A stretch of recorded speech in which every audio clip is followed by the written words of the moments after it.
ព្រះចេតដីកាលណាយើងធ្វើបុណ្យចំពោះព្រះចេតដីបានអានិសង្សរាប់ប្រមាណមិនបានដូចជាមានរឿងដំណាលក្នុង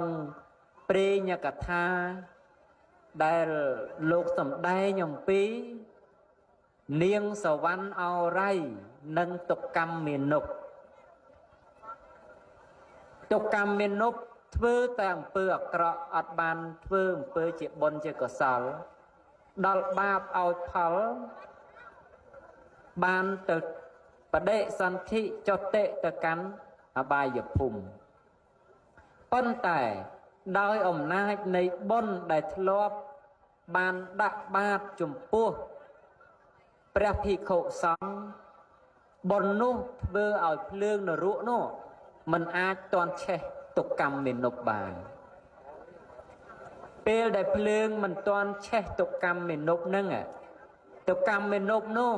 ត្រូវទៅសោយបុណ្យនៅទេវវិភពរយៈកាល7ថ្ងៃសិនទើបកម្មល្អនោះអស់ទៅកម្មផលកម្មអាក្រក់មានឱកាសឲ្យផល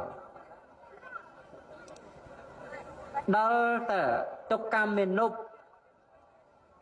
ទៅចាប់បដិសន្ធិជាឧបបាទកកំណើតនេទេវពិភពនោះ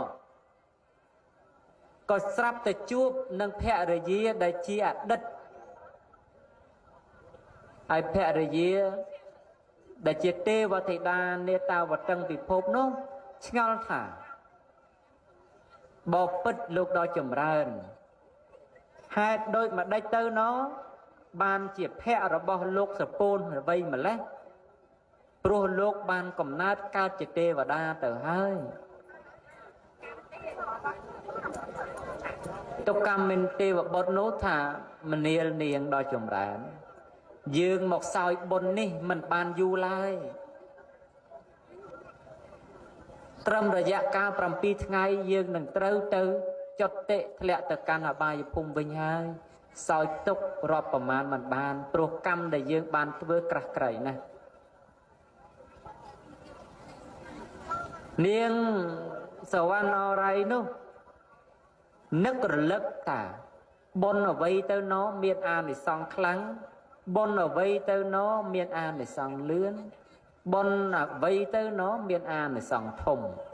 ដែលញ៉ាំងបាបឲ្យកន្លងទៅបានมันអាចមានឱកាសឲ្យផល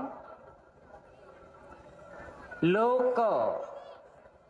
នឹកឃើញថាមានតែពូនភ្នំខ្សាច់ឧទ្ទិសចំពោះព្រះចេតិយទេហើយឲ្យទេវបុត្រនោះគោរពបូជានឹកឃើញចំពោះព្រះព្រះដ៏មានពភាកតែទេវបុត្រនោះក៏ធ្វើតាមទេវធីតាប្រាប់ដល់ហើយដល់គម្រប់ថ្ងៃទី7នោះក៏ស្រាប់តែយមទូតមកនាំ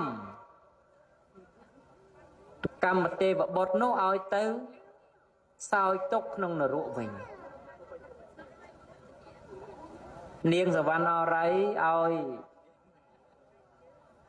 ស្វាមីនៅក្នុងប្រាសាទឲ្យបិទទ្វារចិត្តប្រាប់ទៅទេវទូតយមទូតថាណែស្វាមីរបស់យើងបានធ្វើបុណ្យហើយបុណ្យនៅនឹងបច្ចេតដីនោះអញ្ចឹងបើអ្នករាប់ខ្សាច់ឯណាអស់ខ្សាច់នោះមិនកើតឡើងអ្នកទាំងឡាយយកប្តីយើងទៅចោះតែបើសិនជាកំណោខ្សាច់នោះអ្នករាប់មិនចេះអស់មិនចេះហើយអ្នកក៏មានឱកាសមកយកប្តីយើងឡើយយមទូតនោះក៏ទៅរាប់ក្របខ្សាច់ដោយទេវដោយរិទ្ធរបស់ទេវតាតែរាប់យ៉ាងណាក៏នៅតែមិនអស់ខ្សាច់នោះចេះតែកើតចម្រើនទៅកើតចម្រើនទៅបានរលឹកថាអូណោបុណ្យនោះមានអានុភាពយ៉ាងនេះបុណ្យដែលគេបានសាងហើយមានឱកាសក្នុងការឲ្យផលហើយយើងមិនមានឱកាសដើម្បីនឹងយកគេទៅ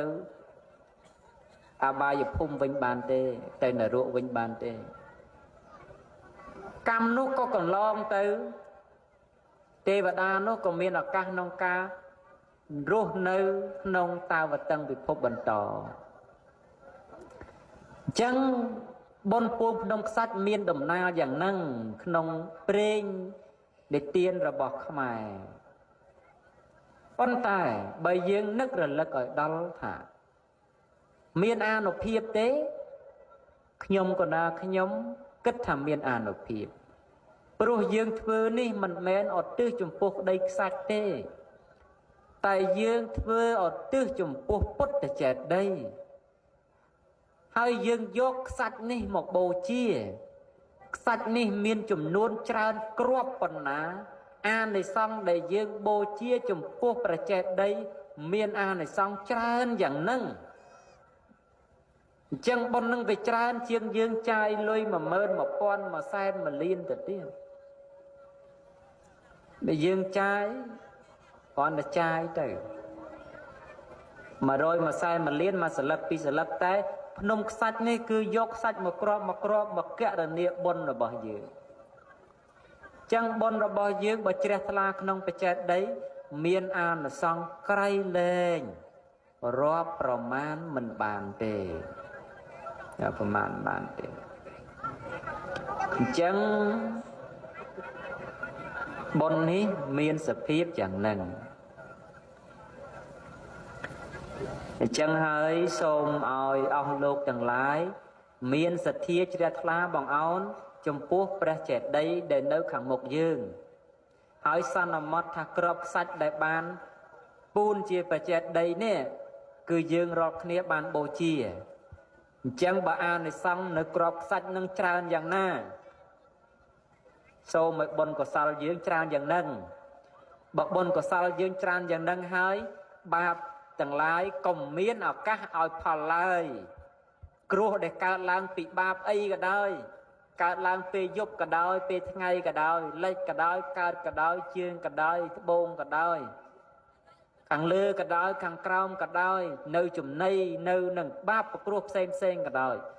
សូមឲ្យកន្លងទៅដោយអានុភាពនៃការពូនភ្នំខ្សាច់ក្នុងថ្ងៃហ្នឹងជាថ្ងៃវិរៈឡើងសា